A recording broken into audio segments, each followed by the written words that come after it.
Today we are going to talk about alkene nomenclature and stability. We previously discussed the naming of alkenes and defined cis and trans stereoisomers, and to be more specific, those were called diastereomers. We also said we use cis-trans designation when we have two substituents on a double bond, one on each carbon of a double bond. If there is more than two substituents, then we have to use EZ nomenclature. Now, to be clear, EZ nomenclature is more broad and can be used instead of cis-trans, but not the other way around. Let's use an example to explain this. First, we split the molecule on left and right side. On each side, we determine what is a higher group priority based on the atomic weight. On the left side, that would be chlorine, and on the right side, that would be bromine, based on the periodic table and their respective atomic weights. Now we split the molecule through the double bond.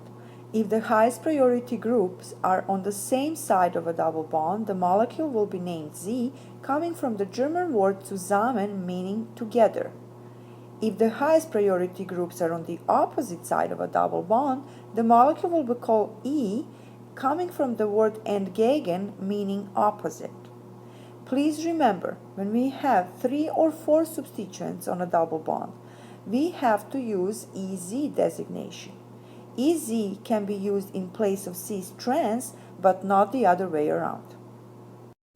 When it comes to the alkene stability, trans alkenes are more stable than cis. This is due to the steric crowding that comes from the substituents filling each other's presence in a cis isomer.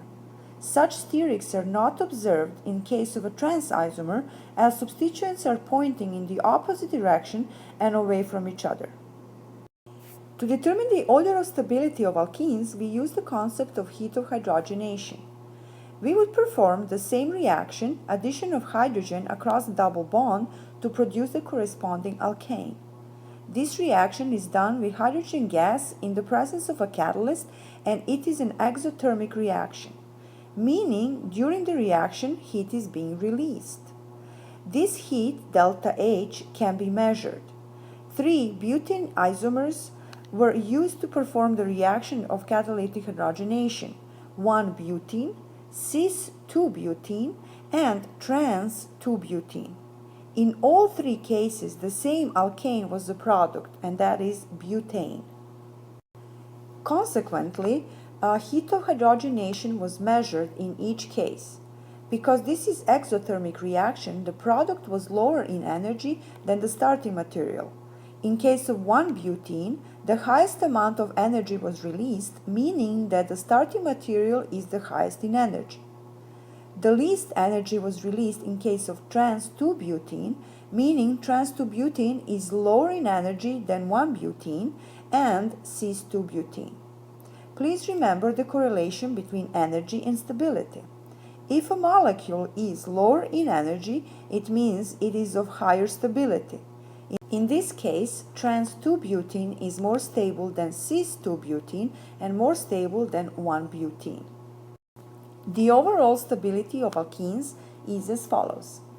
Tetrasubstituted alkene is more stable than trisubstituted, more stable than disubstituted, where both substituents are on the same carbon of a double bond. This one in turn is more stable than trans, then cis isomer, and then finally monosubstituted alkene. The rule in general is: the greater the number of substituents on carbon atoms of a double bond, the greater the stability of that alkene is.